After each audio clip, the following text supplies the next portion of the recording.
Hello, this is my co-presenter, Alice, And this is my co-presenter Robert John Langdon. and this is Bob and Alice Explains Archaeology. Today's topic is the Stonehenge, Doggerland and Atlantis Connection.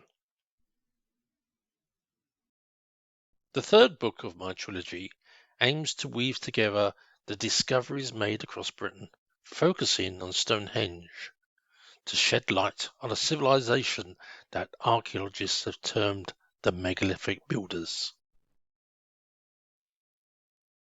This civilization is markedly distinct from what came after, showcasing an extraordinary level and capability of engineering skills in moving vast stones and constructing earthworks that had endured nearly 10,000 years.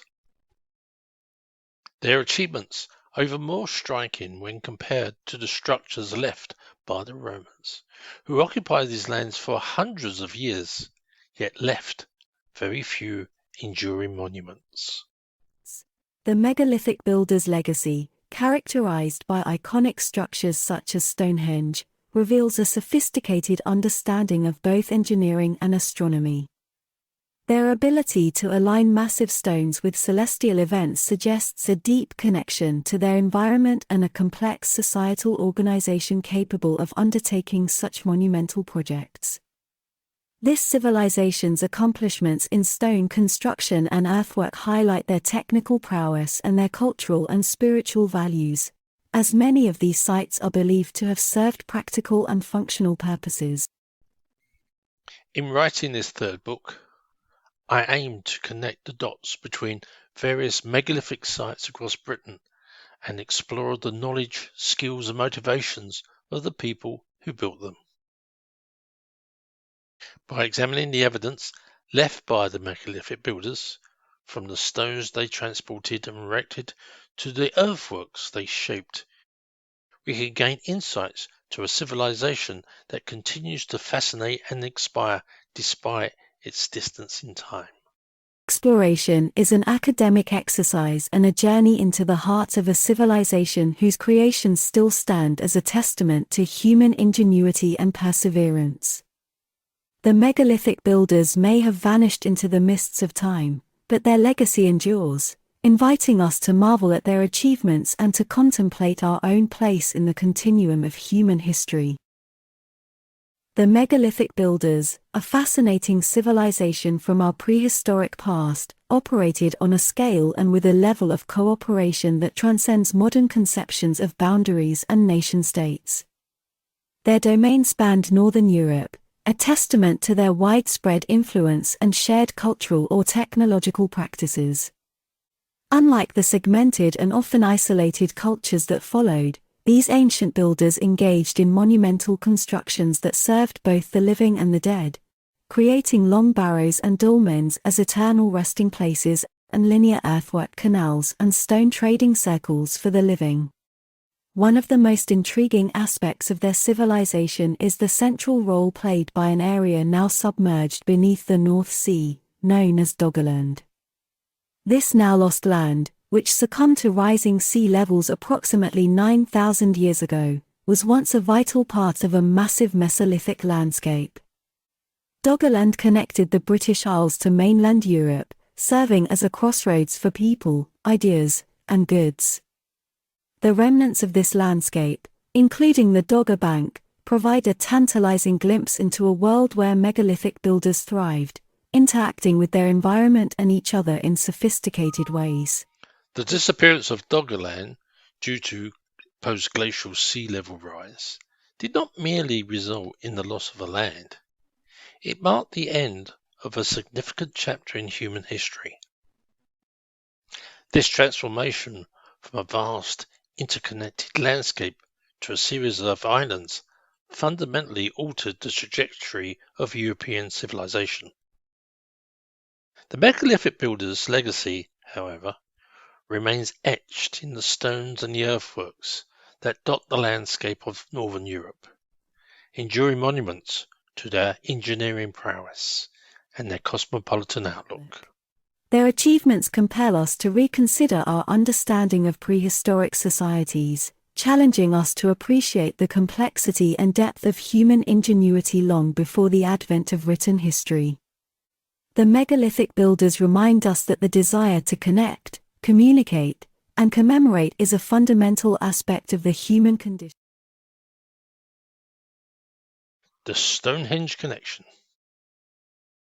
We can see from their greatest achievement, Stonehenge, a message in the bottle the megalithic builders left us some 5,000 years ago. Although subsequent civilization reused and altered the aspects of Stonehenge monument, some of the most influential aspects of the stones still survive in situ, due to the megalithic ability to maneuver vast weights, which effectively hindered lesser cultures in their attempt to alter the significance of the site radically.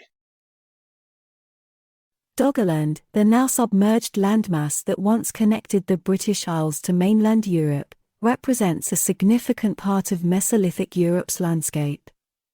The suggestion that the altar stone might have originated from this ancient and lost territory adds a fascinating layer to our understanding of Stonehenge's construction. Builders of Stonehenge could not only transport massive stones over vast distances but also that their network of trade or cultural exchange spanned a far greater area than previously thought, encompassing regions now beneath the sea. The connection between Doggerland and Stonehenge, mainly through the altar stone, hints at a deeply entwined prehistoric landscape that extends beyond the current geographical boundaries. The intriguing alignment of the altar stone towards the last vestiges of Doggerland, known as the Isle of Dogger, intersects with another enigmatic feature of Stonehenge, the slaughter stone. This stone, distinctly recumbent and partially buried by the surrounding ditch, has long puzzled archaeologists. Its unique position within the Stonehenge complex and the name attributed by the Druids suggest a significant ceremonial or symbolic role. The deliberate placement of the slaughter stone, when considered in alignment with the direction pointing towards the remnants of Doggerland, could indicate a deliberate, symbolic gesture by the builders of Stonehenge, perhaps to commemorate or maintain a connection with their ancestral lands now submerged beneath the North Sea.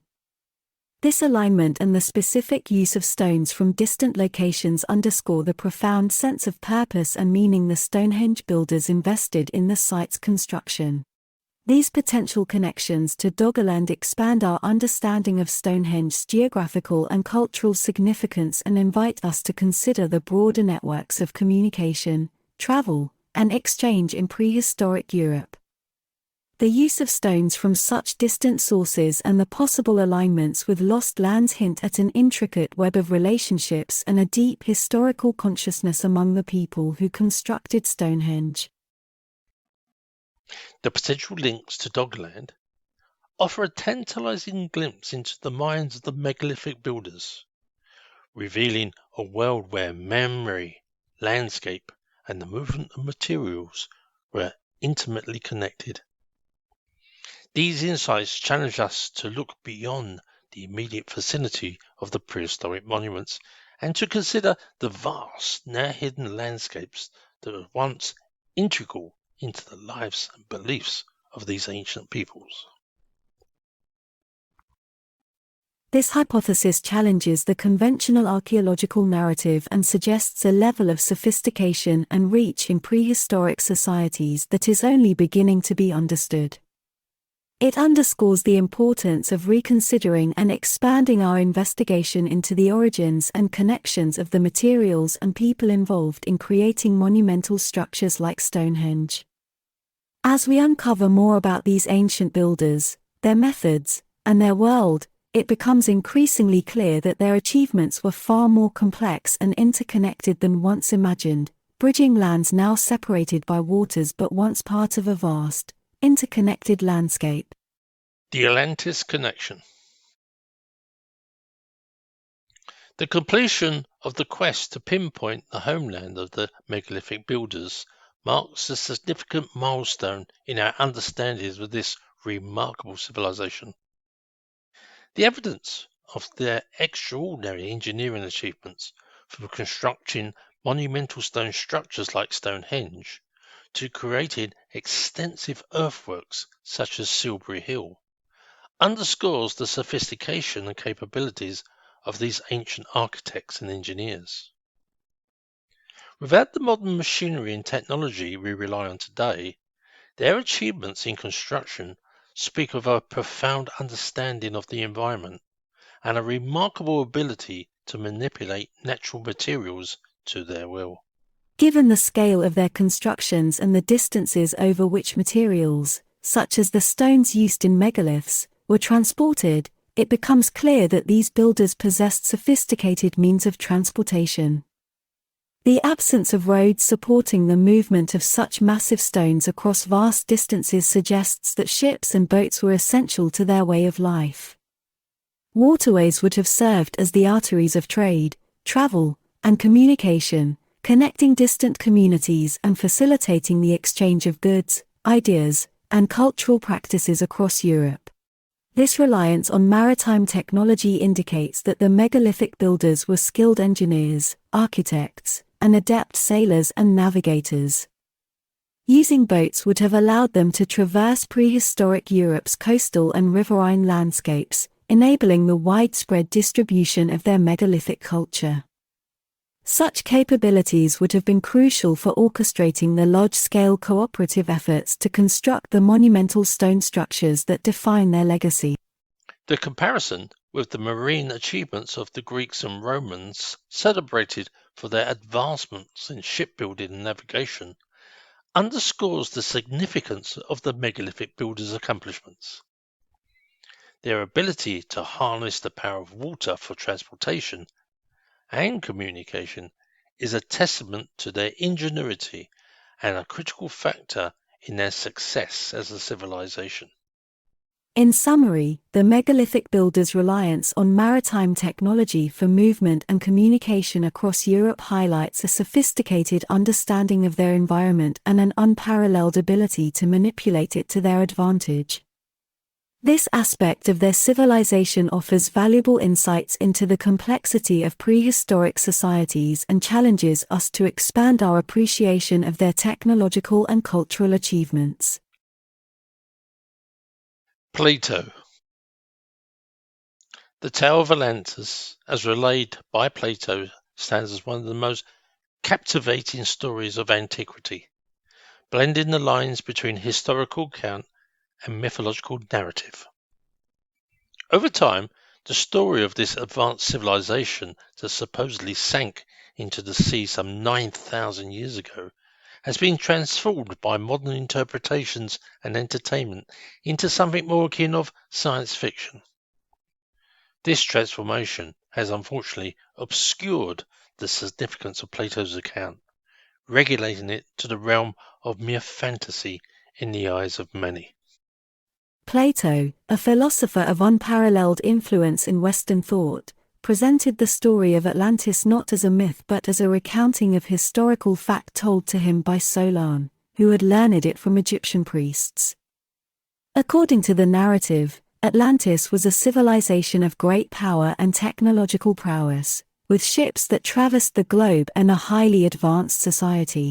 The comparison between the story of Atlantis and the archaeological evidence of Doggerland and the megalithic builders is striking.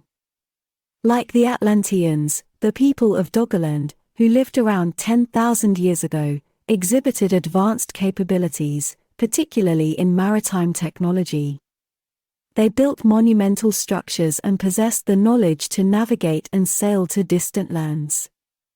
This evidence challenges the prevailing academic view of prehistoric societies as simplistic hunter-gatherer tribes and aligns with Plato's description of Atlantis as a great and advanced civilization.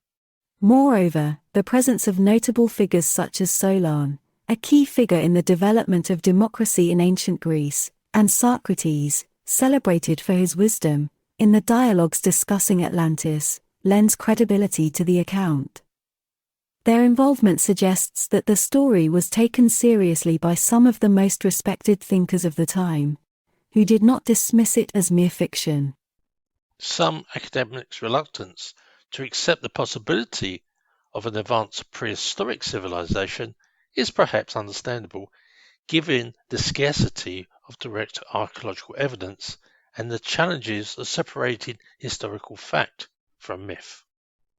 However, the megalithic stones and the submerged landscape of Doggerland offers tangible links to a past that may have been far more complex and interconnected than previously thought.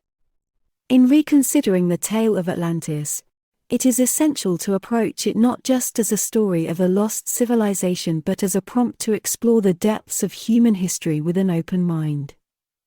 The parallels between Plato's account and the archaeological findings related to Doggerland and the megalithic builders invite us to question our assumptions about ancient societies' capabilities and recognize the potential for advanced civilizations to have existed and influenced the world in ways that are still being uncovered. Well, that's all we got time for you today. I hope you enjoyed the video and our little chat about archaeology. Come to our website where you can find essays and LiDAR investigations. Or come and visit us on YouTube where we have a video channel where we have more videos for you to browse. So it's goodbye from me and it's goodbye from Alice.